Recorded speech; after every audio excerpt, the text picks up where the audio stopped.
I'm John McKee, editor of Messianic Apologetics. Messianicapologetics.net. And I would like to welcome you to this episode of Messianic Insider, your theology and news roundup for June the 26th, 2025. So what is happening today? A few housekeeping items before we get started.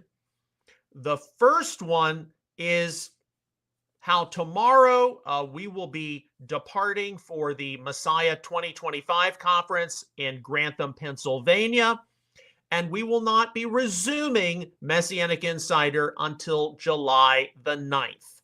That's the plan. Of course, this will now be the 8th Messiah conference our family and ministry have attended, where we've exhibited. I will be speaking on Wednesday morning. The topic is, when are we? So we're going to be dealing with prophecy and the end time. So please keep us all in your prayers. As soon as this episode, this live stream concludes, we go into final packing mode and getting the car loaded up and everything else. So do please keep us in your thoughts and prayers.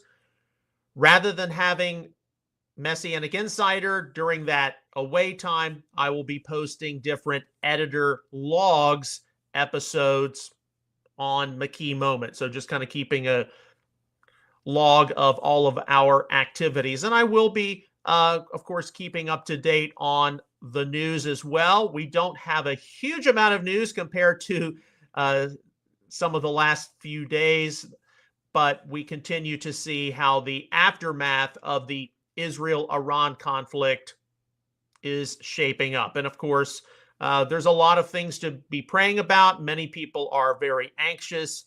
Many people are looking for direction. As I have stressed, please do your best to stay grounded, plug into the Lord, pray, recognize that this is the time we have as his people to shine. We have the ability to speak out. We have the ability to express ourselves, and most importantly, to perform the necessary work and labor to see that no one perishes and experiences a Messiahless eternity. All right, so let's get started on our theology roundup. If you have not already, please do go to the Messianic Outreach Israel bookstore. You can access this through Messianic Apologetics, though. OutreachIsraelBookstore.com. We've already done a teaching from this workbook this week, a survey of the Holy Scriptures for the Practical Messianic. This was released last fall, combining our previous workbooks, Survey of the Tanakh and Survey of the Apostolic Scriptures. And this effectively serves as an introduction to the Old Testament, New Testament book for Messianic people. All right, so today's teaching is going to come from a survey of the Holy Scriptures, and we're going to be going through the book of Daniel. So we've gone through Revelation recently, 1 Peter recently, and before we leave to go to Messiah 2025, I thought it useful for us to go through the book of Daniel. There's a lot of discussion right now about what people are seeing with the Israel-Iran conflict, what they're seeing with the Abraham Accords. We don't want to speak presumptuously by any means, but we do want to be grounded in having a big picture view of God's plan, big picture view of Holy Scripture, and we need to know a few things about the book of Daniel, among other prophetic focused text. Okay, so in the survey of the Holy Scriptures workbook, you are directed to read through the book of Daniel in a single sitting, preferably keeping a journal log of people, places, key themes and events, and major scripture passages. That's how you learn how to engage with the material of the book of Daniel. Okay, a theological summary of Daniel. And just so you are aware, I take a small c conservative approach to the composition of Holy Scripture, the composition of the Tanakh, but I do not shy away from telling you that there are other opinions out there regarding the composition of Daniel. The approximate date, 539 to 530 BCE, those on the right, some conservative moderates. The 500s BCE, some conservative moderates. The 500s to the 300s BCE, those on the left. And it's even pushed closer to the 1st century CE in some cases. The time period, Southern Kingdom of Judah in Babylonian exile. The author, Daniel and or a close associate, those on the right, some conservative moderates. Anonymous writers and editors, some conservative moderates, and definitely those on the left. The location of the prophet or authors of Daniel, Babylon, those on the right, some conservative moderates. The land of Israel, some conservative moderates, and definitely those on the left. And this will become clearer when we get into the summary below. The target audience and their location. Southern Kingdom Israelites during the Babylonian exile. Those on the right, some conservative moderates. Southern Kingdom Israelites after the Babylonian exile. Some conservative moderates, and those on the left.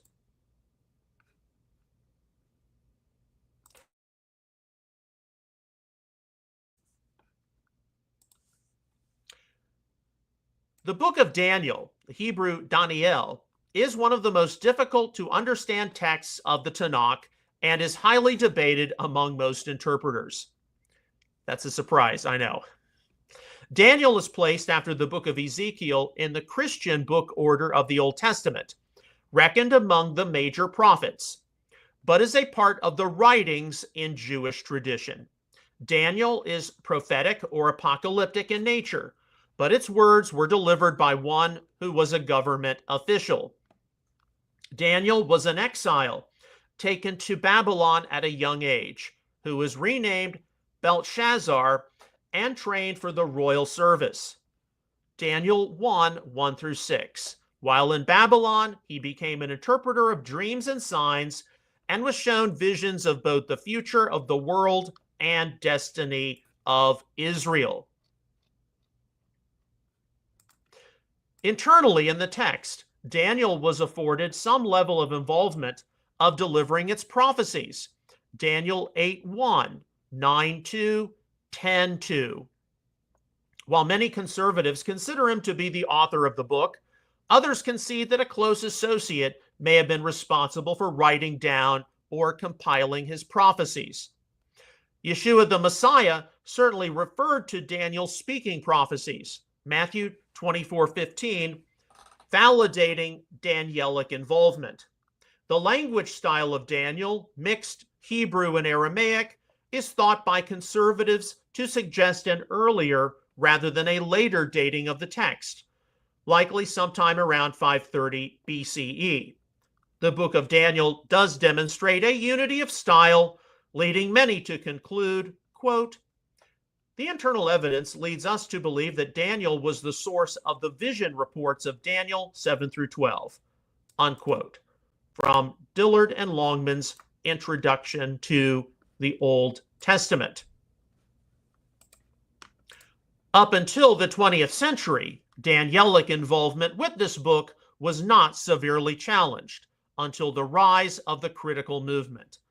Liberals today totally discount any kind of genuine Danielic involvement in Daniel. Most liberals suggest that Daniel is a fictional text because his prophecies are too predictive and specific, with the character Daniel perhaps being based on the Daniel mentioned in Ezekiel 14:14 and 28:3. In this schema, the figure of Daniel is a legendary character to be relegated to various, quote, court tales, unquote, Anchor Bible Dictionary, of which there is no historically reliable information. A few of, excuse me,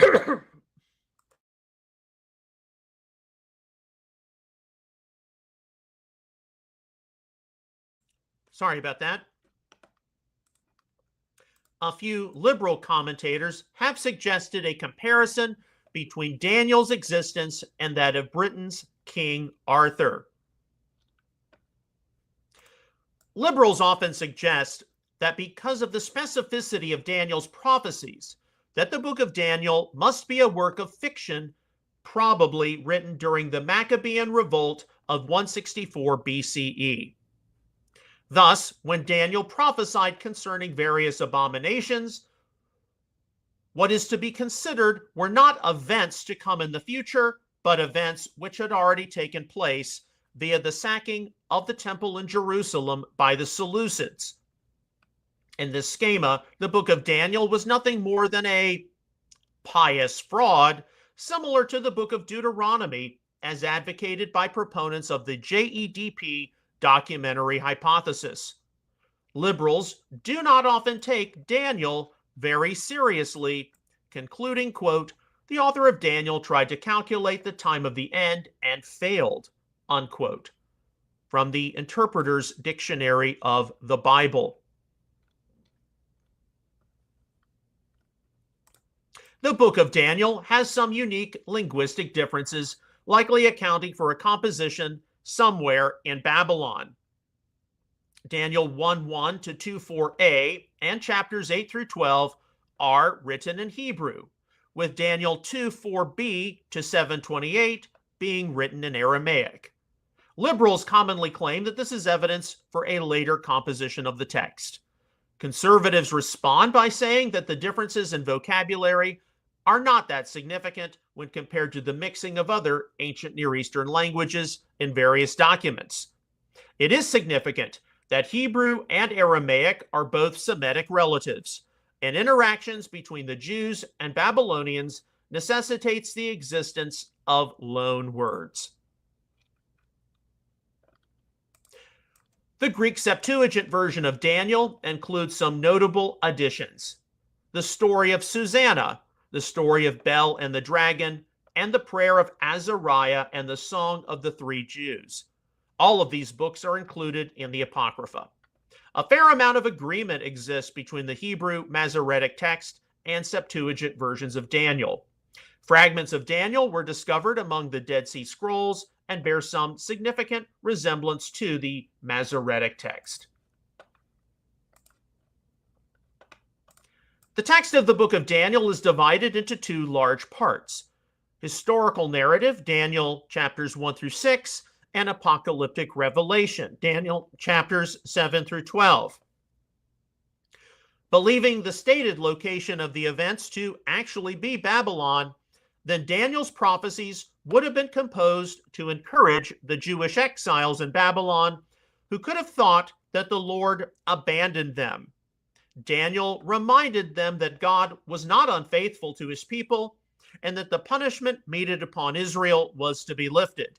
Daniel 9:2.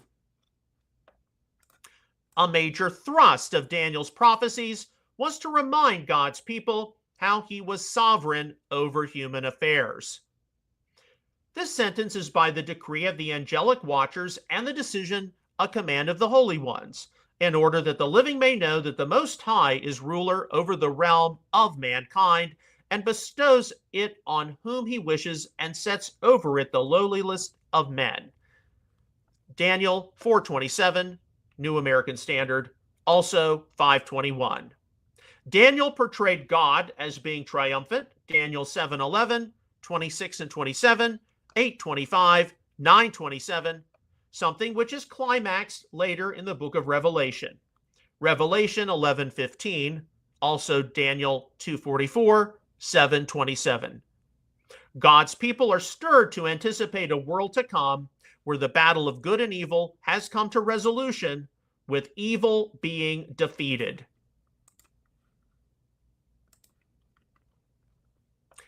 For believers in Messiah Yeshua, Daniel reminds us how the Messiah will be triumphant over the world. The words of Daniel significantly affect the symbolism later seen in a text like Revelation. However, the ideas in Daniel also impact the history of the apostolic scriptures, New Testament, its authors, and concepts displayed by them, such as the anti-Messiah or Antichrist, and most significantly, the second coming. Jewish theological positions on the book of Daniel have helped lead some interpreters to some of the liberal conclusions that are frequently made today. The ancient Jewish testimony regarding Daniel is that he was considered to be a real prophet with real prophecies for the future.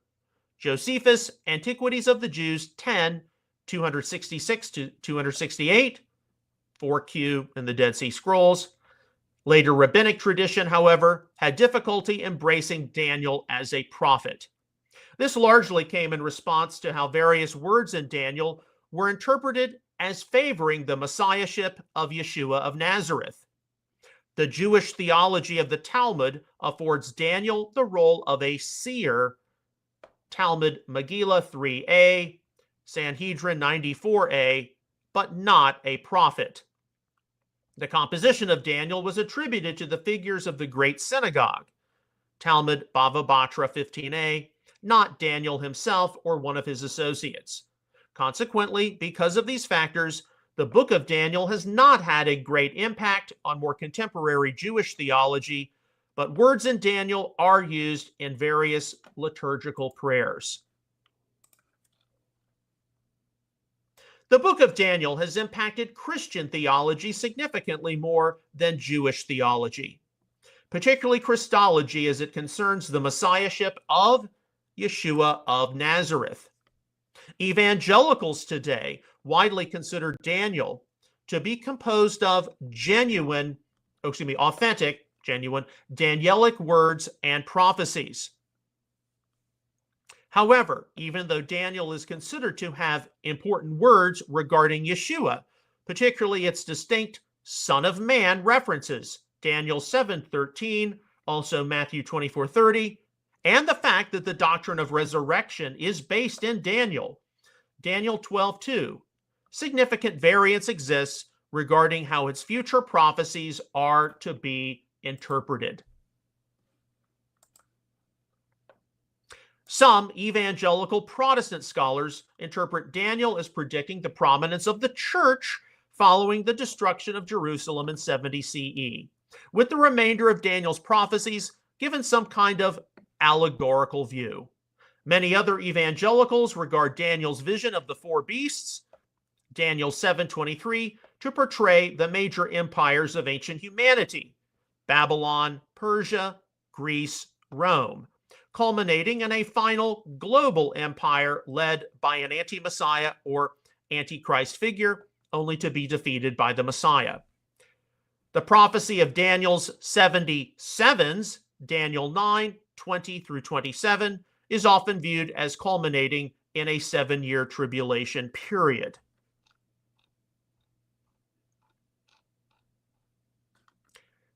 Today's Messianic movement generally leans towards some form of futuristic premillennial view of Daniel, consistent with what is seen in much of evangelicalism. A significant amount of engagement has occurred among Messianics and parts of Daniel, particularly with those who place a high degree of emphasis on Bible prophecy. However, it is notable that some Messianic views of Daniel often shift and are primarily designed to make the text fit current events. Thus, to what degree Messianic engagement with Daniel may be considered responsible exegesis can be questioned. Yeshua the Messiah was clear that no person will know the exact day or time of his return. Mark 13:32-36, Acts 1:7-8. No interpreter can be dogmatic with the numbers of Daniel, but instead entreat God for insight and wisdom for how to deal with his prophecies. Daniel 12:3-4. In the future, it is likely that Messianic engagement of Daniel will take into consideration more of the critical views present, how Daniel would have encouraged those living in Babylon and or the Maccabean period, and certainly how we can have a stable view of the text which does not diminish the importance of its future prophecies. So we covered a few things here which I'm sure some of you have heard before, a few things which some of you have not heard before. In particular, those who look at the book of Daniel as depicting the Maccabean crisis, for example, not futuristic prophecies culminating in the resurrection of the dead, among other things. But I know that as we get closer to the Lord's return, there are going to be a lot more opinions expressed, new interpretations expressed regarding the book of Daniel. We're going to have various criticisms lodged against our eschatology, especially if we hold to some kind of futuristic premillennial scenario.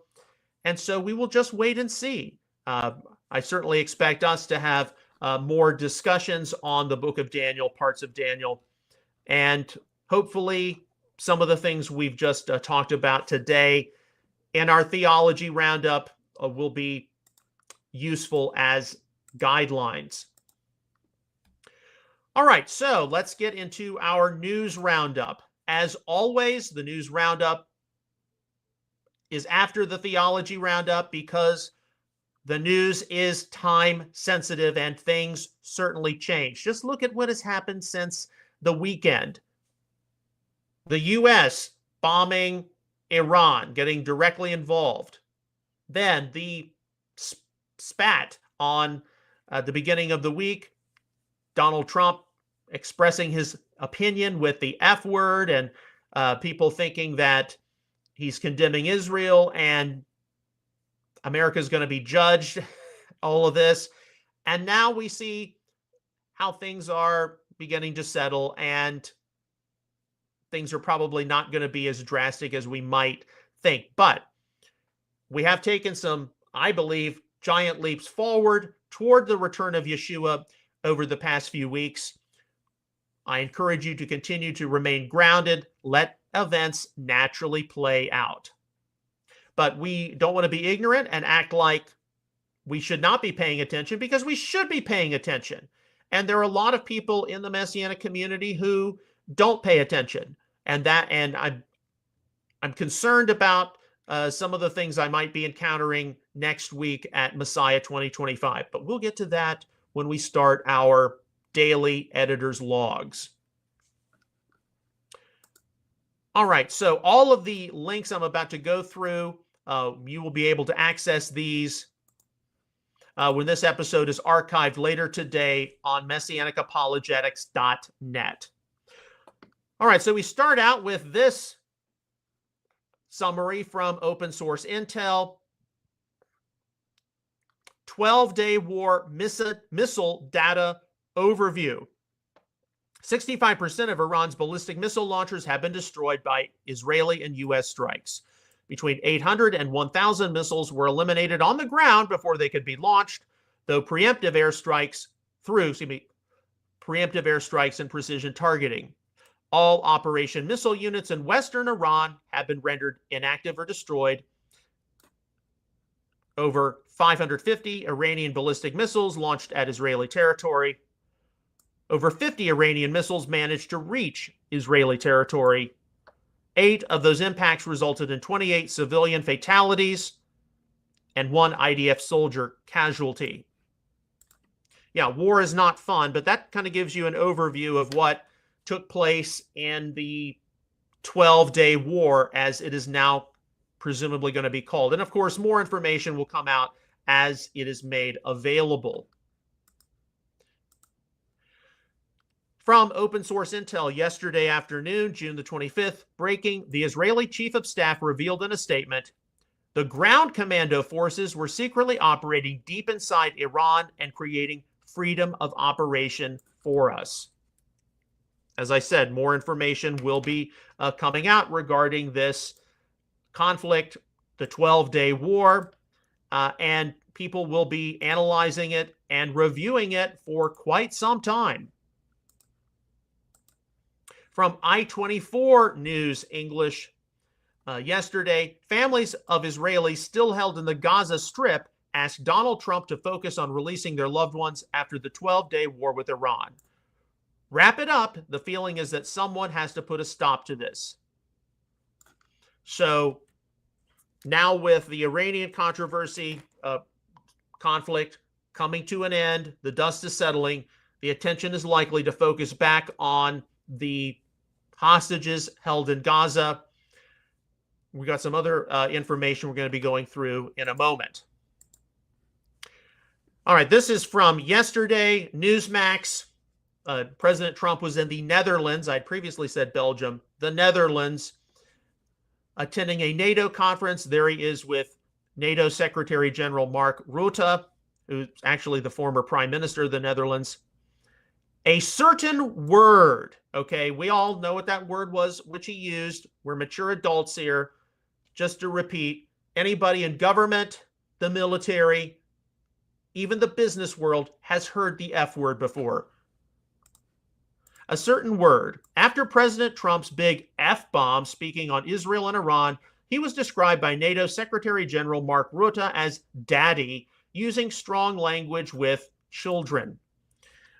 Of course, this is not the first time President Trump in this term has probably used the F word, but he's used behind the scenes, as many others have. This is how frustrated he was. But this is also why many people were concluding, oh, he's condemning Israel. God's blessing of America is going to be pulled. It doesn't work like that, especially as we see how things have developed since then. This is why I encourage people, stay grounded. Okay, from Open Source Intel, this is yesterday afternoon, June the 25th. For anyone who thought there was a rift between Trump and Netanyahu, Trump just posted this. Wow. So I'm just going to read a little bit of this. I was shocked to hear that the state of Israel, which has just had one of its greatest moments in history and is strongly led by Bibi Netanyahu, is continuing its ridiculous witch hunt against their great wartime prime minister. Bibi and I just went through hell together fighting a tough and brilliant longtime enemy of Israel, Iran, and Bibi could not have been better, sharper, or stronger in his love for the incredible Holy Land. Anyone else would have suffered losses, embarrassment, and chaos. Bibi Netanyahu was a warrior like perhaps no other warrior in the history of Israel, and the result was something that nobody thought was possible, a complete elimination of potentially one of the biggest and most powerful nuclear weapons anywhere in the world. And here he talks about the corruption trial, the witch hunt that some members of the Israeli government are trying to see pushed against Netanyahu, and Trump is calling for that to stop.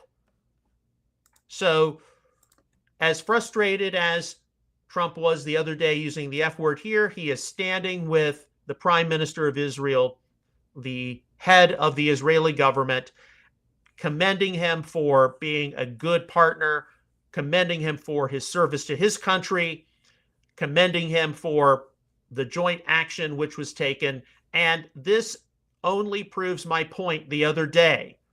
Don't get caught up so much in the daily news cycle that you forget the big picture, you forget the wider narrative and series of events. Most of the news we go through in the news roundup has already occurred. Like it's 18 hours to 24 hours old. But we go through it, yes, so we can be up to date with what's happening, but also so we can trace events and we can hone our discernment, hone our wisdom, hone our ability to separate between data and noise, and we can trace how events take place, and we can hopefully have a big picture view of things.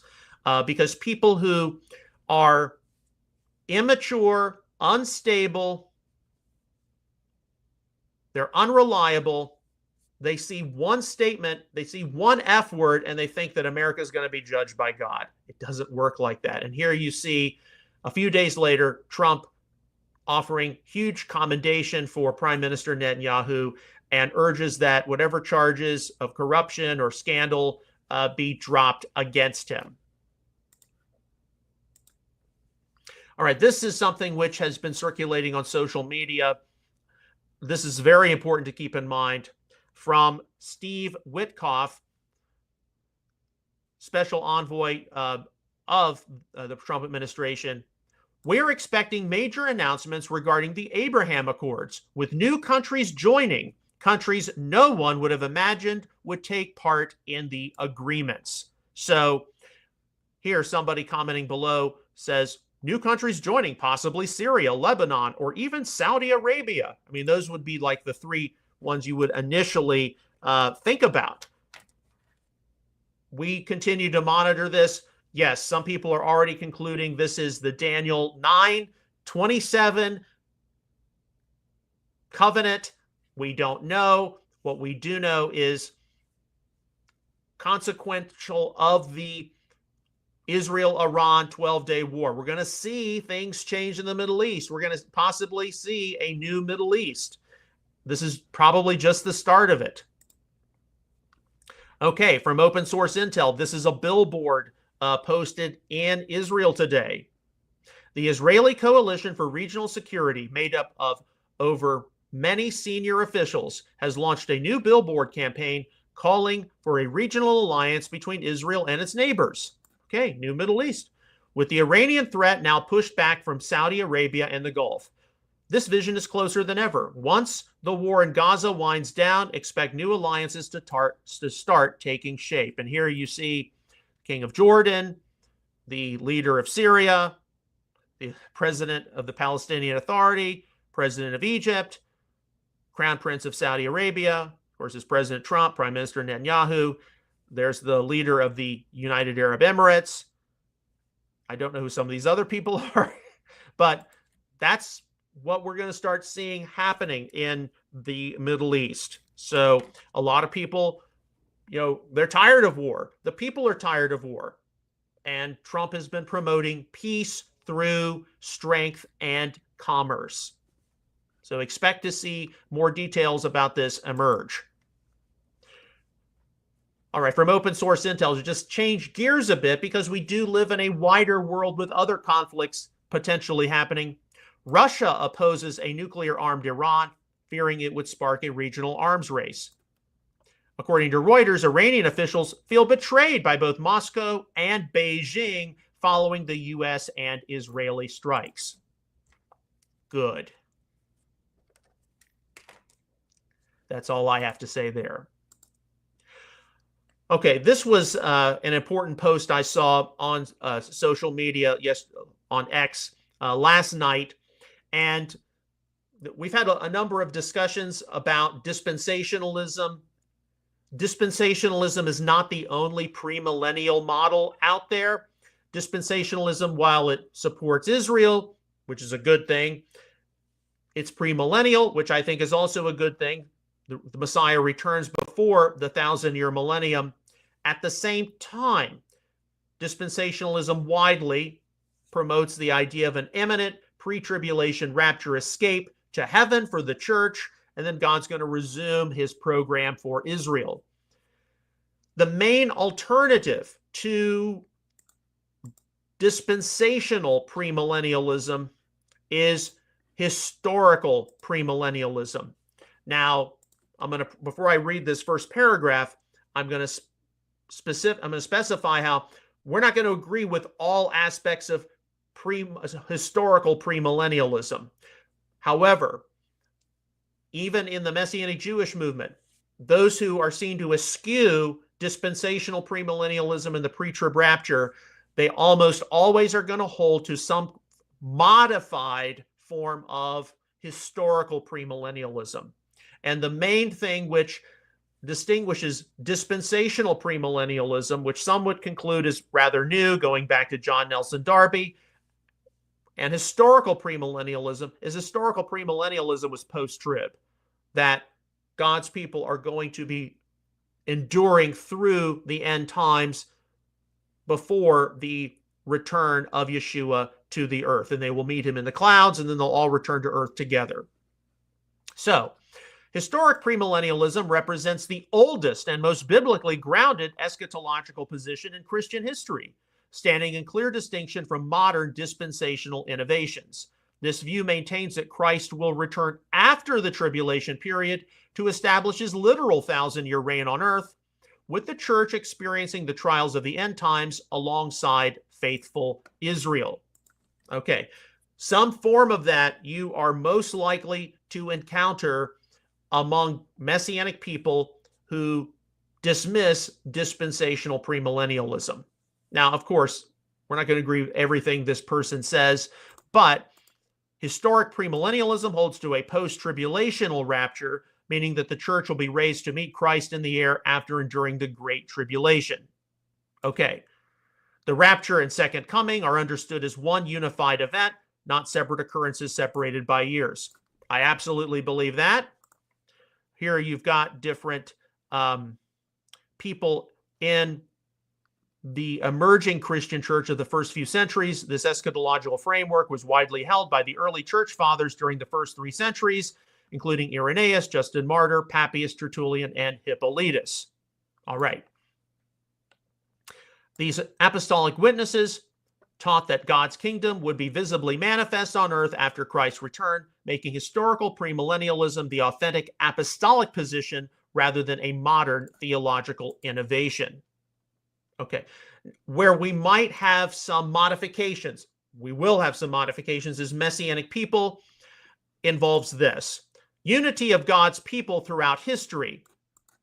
Now, unlike dispensational systems, historic premillennialism sees no sharp distinction between Israel and the church. Instead, it views believers of all ages as part of one unified body of Christ, with Old Testament prophecies foreseeing the New Testament church. This covenant unity means the church doesn't replace Israel, but rather it represents the continuation and fulfillment of God's redemptive plan throughout all ages. Now, some people who hold to historical premillennialism hold to various forms of supersessionism, that you do have Messianic Jewish leaders. Just go back to the 1990 book compiled by Dan Juster and Asher Intrader, holding to some modified form of historical premillennialism means that you don't have to adhere to replacement theology to believe in an historical premillennial model of the end times. Instead, all believers are a part of the Commonwealth of Israel. That's Ephesians 2, 11 through 13. And here, this summary right here even says, this unified perspective aligns with passages like Ephesians 2, 11 through 22. So with us, we adhere to an ecclesiology based, in James' words, Acts 15, 15 through 18, quoting Amos 9, 11 to 12, a restored 12 tribes of Israel, God raising up the tabernacle of David, restored 12 tribes of Israel at the center, and enlarged borders, welcoming in the righteous from the nations. So historical premillennialism is widely seen in books like George Eldon Ladd's The Blessed Hope, his Revelation commentary, Robert Gundry's The Church in the Tribulation, and then later, first, The Antichrist. It's also reflected in the 2019 book by Michael Brown and Craig Keener, Not Afraid of the Antichrist. So you can hold to a modified historical premillennial model, which can see the supersessionist or possible supersessionist elements quite carefully put off to the side. And it's already been done by people who are favorable to the Messianic Jewish movement. So here you see, historical premillennialism and the second coming and the so-called rapture are part of the same event. And this is what you're going to see in a lot of the Messianic community among those who don't believe in a dispensational model. And when I see something like this, it reminds me that we have more to talk about regarding the end times, and I probably have more to research and write about. Okay, we got 4 more stories. This is from Open Source Intel. Netanyahu explained how the U.S. became involved in the strikes against Iran. During my first meeting with President Trump, we presented our plans to strike Iran with or without American support. I told him, this is what we are going to do. It is your decision whether to join. We did not ask for permission. It was clear we would act. This is about our survival. President Trump decided to join the operation and ordered U.S. involvement. I spoke with him almost daily. Dermer coordinated the Vance, Rubio, and Witkoff with Vance, Rubio, and Witkoff. What began as strategic alignment became full operational cooperation. We also worked to reduce the risk to American aircraft. Okay. And by the way, this is after the so-called spat that Trump and Netanyahu had, where he was caught using the F word. All right, so let's shift gears to the immediate east of the Iranian theater. From open source intel this morning, June the 26th, U.S. intelligence believes Pakistan is developing an ICBM capable of reaching the U.S., likely to deter American involvement in a future conflict with India. Officials warned that deploying such a weapon would make Pakistan a nuclear threat, not a partner. Of course, what's interesting is Pakistan just nominated President Trump for the Nobel Peace Prize because of him stepping in and stopping a potential problem with India. Why would Pakistan possibly do this? Now, my view is, and this is my view, India is there with their nuclear weapons to hold Pakistan in check. But the thing about the U.S. nuclear deterrent is we've got the B-2 bomber, as was just employed with the Iranian bombings. We've got submarines, and we've got other things which the general population is probably not supposed to know about. From the New York Post earlier today, the head of the Islamic regime has been in hiding since Israel launched Operation Rising Lion on June the 13th, fearing an assassination attempt by the Jewish state. Israel had launched hundreds of missiles around Tehran, along with a covert operation that destroyed ground-to-air and ground-to-ground defense systems.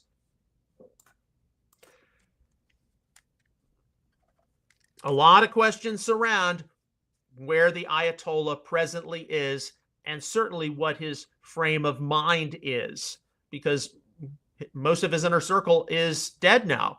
And a lot of the replacements to his inner circle are also dead. So, yeah, we'll just wait and see what's going to happen with him. Okay, and then our last story, and you can look through all these points in greater detail yourself from open source intel, and it's from this morning, 9:28 a.m., June the 26th. Trump-Netanyahu call reveals post-Iran strike peace plan. So here we've got a number of key points of the plan via Israel Hayom. What's going to take place now that the Iranian conflict, the 12-day war as they're calling it, seems to be settling down? What's going to be next? So we're just going to go through some of these, and I stress these things could definitely change on a whim, but we do need to be informed. Number one, end Gaza war within 2 weeks. Egypt, UAE, and others would take over Gaza governance. Hamas leaders exiled, all hostages released. So the attention is probably going to shift toward Gaza and that situation in the coming days. Voluntary Gaza emigration, so helping people who want to just leave Gaza for some other place. Number three, expand Abraham Accords. Push for normalization with Syria, Saudi Arabia, and others. People are saying that Lebanon, Syria, Saudi Arabia would be the really big signers on to the Abraham Accords. This is going to get some people upset, but look, we're just reading the news here. A two-state framework. Israel shows openness to two states tied to PA reforms. Look, we're going to just see how that develops. And five, U.S. recognizes partial Israeli sovereignty in Judea and Samaria. U.S. would back Israeli sovereignty in parts of Judea and Samaria. Okay, so we will just wait and see. Those of us who've been around since the late 1990s, we've seen a lot of Middle East peace proposals made. We've seen a lot of Middle East peace summits. We've seen various presidents, Israeli prime ministers, other leaders come and go. And we know that things are subject to change. But right now, the Iranian conflict appears to be dying down. We're entering into the summer, and we continue to pray to the Lord during this time of, I would say, quasi-tranquility. We're not at the end of the end times. We still have the ability to function as God's people. Many of us still have the right of free speech to express our opinion, and we need to maximize this time while we have it. Because the purpose of the kingdom of God is to express the love, grace, and mercy of God to a hurting world. While we don't want to be caught, as many people were in the late 1990s into the 2000s, of practicing a lot of newspaper eschatology, we do want to have an ongoing conversation with what is taking place in the world so we can discern what people are being influenced by, what they're being impacted by, some of the conclusions or opinions they may come to, how it can affect our local Messianic congregations and synagogues, and how we can proceed forward in a way which does not ignore or shuffle aside the prophetic message of Scripture, but at the same time approaches it realistically. So there are a lot of things I certainly have on my mind. This weekend, we will be leaving to go to the Messiah 2025 conference. So as I said when we got started, there's not going to be any planned episode of Messianic Insider until July the 9th, but I will be releasing daily editor's logs, McKee moments, going through the events of each day. So I'm definitely going to do my best to keep you up to date with what is happening. The Messiah Conference, as many of you all are aware, is the largest Messianic conference in the world. You're going to see Messianic Jewish leaders and teachers from all over North America, Israel, other parts of the world. And I have no doubt there's going to be a lot of discussion on the events of the past several weeks. But also, we're going to see a lot of discussions about the post-October the 7th, 2023 world, rising anti-Semitism, rising anti-Zionism, what is taking place in the New York City mayoral race. There are going to be a lot of different things discussed, and I'll do my best to keep you up to date with them in an as positive way I can. But you do have to keep in mind, when you have a large group of Messianic people, a wide array of opinions, a tossed salad of ideas, some things are going to be positive, some things not so much. But do keep us in your prayers that we have a safe journey. Because of everything going on, we're going to have to keep our eyes open. And this is not a vacation for us, but hopefully I will be able to get some rest. As always, on behalf of Outreach Israel Ministries and Messianic Apologetics, I would like to sincerely thank you for your ongoing prayers, encouragement, and donations toward all of our ministry efforts. You can give online at outreachisrael.net/support. We'll see you again soon from our journeys to the Messiah Conference. I'll keep you up to date every evening probably. So just be sure you are plugged into us on social media, Facebook, Twitter, former or X now, YouTube, and be sure to watch your email box for a new post. And as always, you can see what we're doing at messianicapologetics.net. The website always works. Shalom, God bless you, and take care.